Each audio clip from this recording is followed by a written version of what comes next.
அஜித் பவார் என்பவர் மகாராஷ்டிரா அரசியலை உலுக்கியவர். அகால மரணம் என்பது ஏர்கிராஃப்ட், இந்த ஏர்கிராஃப்ட் கிராஷ்ல எப்படி பல ஆங்கில தொலைக்காட்சிகள், இந்தி தொலைக்காட்சிகள் வர்ணனை செய்கின்றன. போதாத வரைக்கும் சிவா என்னூர் டிக்ளேர் பண்ணிட்ட அப்புறம் பிளாக் பாக்ஸ் கிடைச்சிருக்கு. அந்த பிளாக் பாக்ஸ்ல பைலட் சொல்றாங்க, மேடே மேடே, எனக்கு உதவி செய்யுங்கள் உதவி செய்யுங்கள் என்று. மத்திய அரசாங்கம் ரன்வே 11 பாரமதியில் இறங்கவும் இறங்கவும் என்று சொல்லுவதும் அந்த பிளாக் பாக்ஸ்ல கிடைச்சிருக்கு. துரதிருஷ்டவசமானது, இதில் அரசியல் இருக்கிறதா இல்லையா என்பதை விசாரணை செய்திருக்கிறார்கள். மேஜிஸ்ட்ரேஷன் என்கொயரி இல்லை, ஆல் இந்தியா அந்த ஏர்கிராஃப்ட் அசோசியேஷனுடைய இந்த ஆக்சிடென்ட் செல் டீல் பண்றாங்க. அதுக்காக டெல்லியிலேருந்து எல்லாரும் பாரமதிக்கு போய் சேர்ந்துட்டாங்க.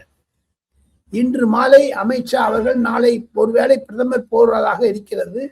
இதெல்லாம் வைத்து பார்த்தால் தேர்தல் சமயத்தில் ஏதாவது ஒரு புழுகு மூட்டையை அவிழ்த்து விட வேண்டும், ஏதாவது கான்ஸ்பிரசியை சொல்ல வேண்டும் என்று மம்தா பானர்ஜி முனைவது அது உண்மை அல்ல என்பதை தேவேந்திர பட்னவிஸ் சற்று நேரத்திற்கு முன் மறுத்து விட்டார்.